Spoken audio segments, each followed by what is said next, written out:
خبيري خبيري خبيري. Itu orang semuanya kalau sudah paham itu baru jadi manusia, baru jadi hambanya Allah Subhanahu wa Ta'ala.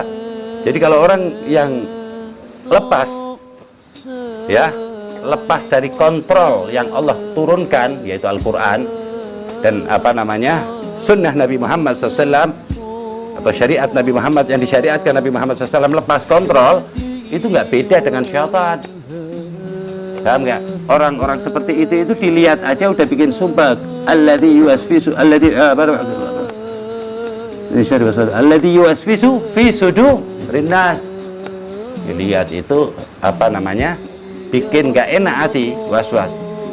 Orang yang seperti itu yang sudah lepas kontrol, yuwaswisu fi sudurin nas.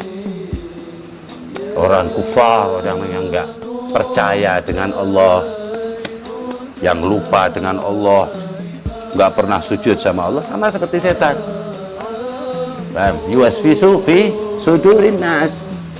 Nah, kalau ente sama sekali melihat mereka itu nggak merasa was-was, berarti ente nyaris seperti mereka, bahaya, ya kan?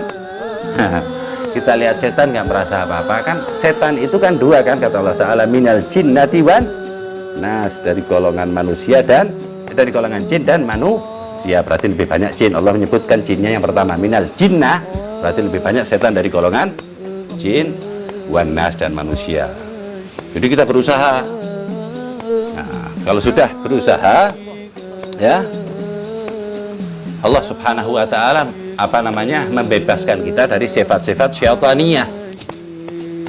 Turunnya nggak jadi manusia dulu, nggak kayak manusia dulu, masih kayak hewan. Kata Allah Subhanahu wa Ta'ala, an'am, kayak hewan gitu, pingin makan, tapi ya sholat, ingat Allah. Pingin tidur, nggak ada penahanan, nggak ada yang ditahan di dalam hidupnya, atau bahasanya itu nggak ada mujahadah, ya, nggak pernah puasa sunnah tapi puasa wajib, ya, pingin makan aja, nggak pernah nahan keinginannya dia. Nah, itu masih manusia yang bersifat seperti hewan yang mengikuti hawa nafsunya. Kata Imam Haddad, ya,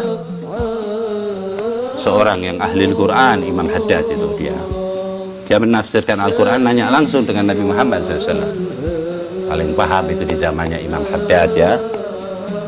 Itu katanya, wa'lam, ketahuilah wahai umat manusia, annaka lan tasudu wa lan tara turqur rasyadi idza taba'ta hawaka. Innaka lan tasud, ente enggak bakalan bahagia, wa lan tara turqur rasyadi idza taba'ta hawaka, dan ente enggak bakalan melihat jalan yang benar, jalan yang diridhai Allah, jalan yang lurus, jalan yang mendidik, jika engkau selalu tidak berhenti mengikuti hawa nafsu. Nah, kalau kita sudah mulai sedikit demi sedikit, ya, menahan hawa nafsu kita, baru kita dijadikan manusia di mata Allah. Jadi masih banyak manusia wujudnya, tapi wataknya kayak hewan. Yang lebih serem lagi kayak setan. Jadi manusia dulu.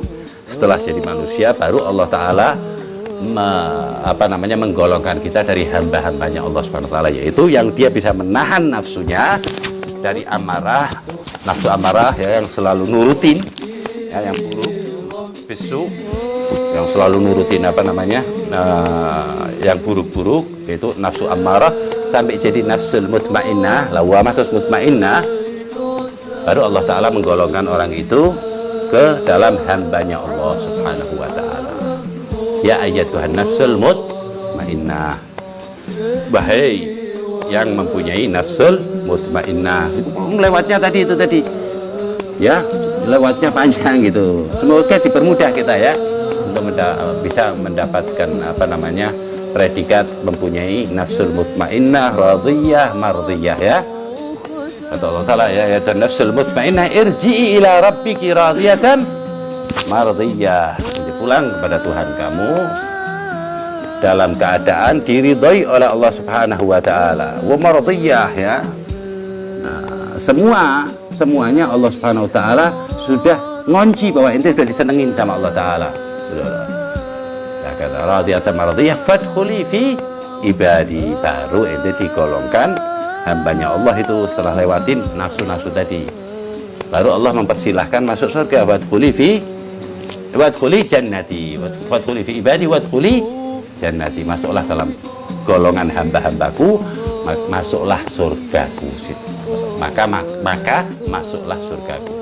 Nah, kalau dia sudah menjadi hamba Allah Subhanahu wa taala di dunia, ya di dunianya dia sudah seperti surga. Paham nggak? Seperti itu. Maksudnya seperti surga itu, dia diberi kenikmatan ketika menghamba kepada Allah, ketika dia beribadah kepada Allah. Alladzina an'amta alaihim. Mereka adalah yang diberi nikmat ketika beribadah kepada Allah.